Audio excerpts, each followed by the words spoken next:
Hello. Today we're going to discuss removing the collapsor stock extension tube on an AR15 or M16 type lower receiver. There's been a lot of discussion in forums and in gun shops about how to effectively perform this task. There's been a lot of varying opinions on how to do it. I've heard people say that you can remove these things simply by using a pair of vice grips, a crescent wrench, and a large hammer. Uncle Bill did it that way. My advice to you is don't be like Uncle Bill. Do it correctly. You'll be able to reuse these parts and you'll produce a cleaner finished product. Let's get these out of the way. First thing that you want to do in removing these extension tubes is to go ahead and remove the upper receiver, of course. I like to remove the pistol grip assembly. This provides more clearance down here. Tape that I have wrapped around here. This is simply, there's a detent under here for the safety lever. This is to keep that detent in place. I've removed the spring, it's with the pistol grip.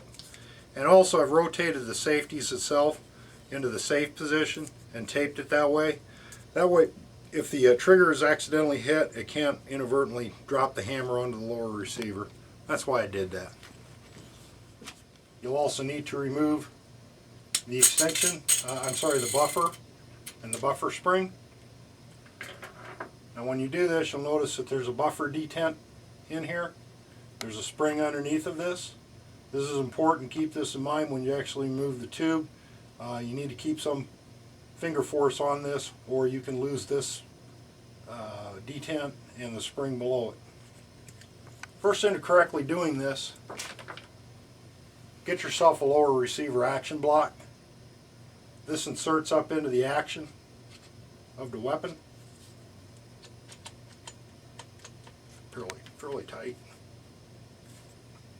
And this provides support. Go ahead and chuck this up into a vise.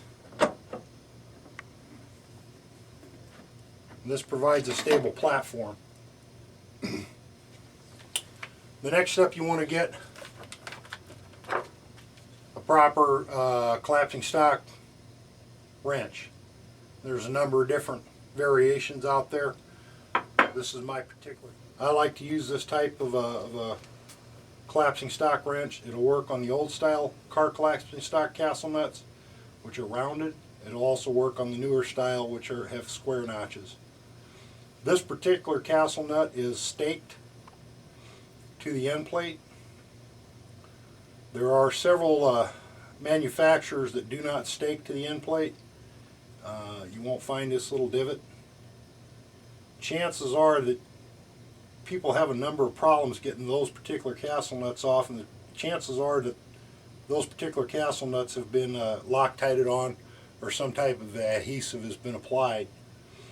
And the first thing that you want to do if you encounter one of those that's not staked, or even staked, it's probably not a bad idea to do it on either or. Get yourself a propane torch or a MAP gas torch. Heat this thing up. You don't have to get it blazing red hot. About 400 degrees will do it. It's enough temperature to break the adhesive action of the Loctite.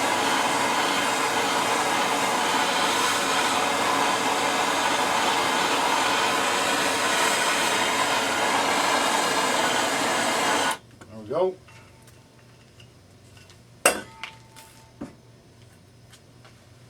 Now, because this is hot, get yourself a good pair of gloves.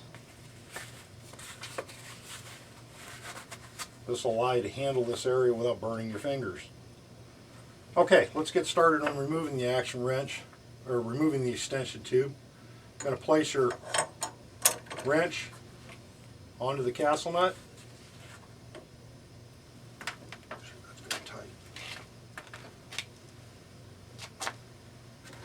And in order to be sure that we cleanly break the staking, we're going to use a breaker bar. There is a cutout on this particular wrench that allows a breaker bar to fit in there to apply some additional torquing force.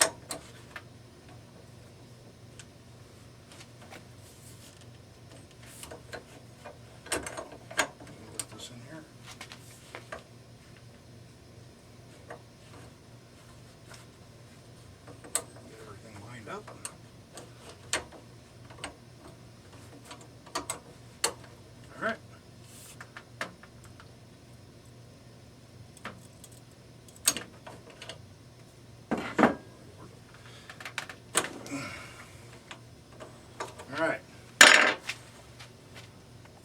You see that this is broken the staking free. I didn't have to cut it. That's pretty cool. And we can back our castle nut all the way down to the end of the extension tube. Now, when you back this end plate off, there is a spring down here which provides tension to the takedown pin. You want to be careful when you back this out and remove it. Get your finger down in here to hold this spring in place so you don't lose it or the detent behind it. And then keep your thumb down here on the buffer detent. Hold it down. And you can just screw the extension tube, the end plate, the castle nut right off. There you go. That's an easy and effective way to remove the extension tube from a AR15 type lower receiver. Thank you for watching.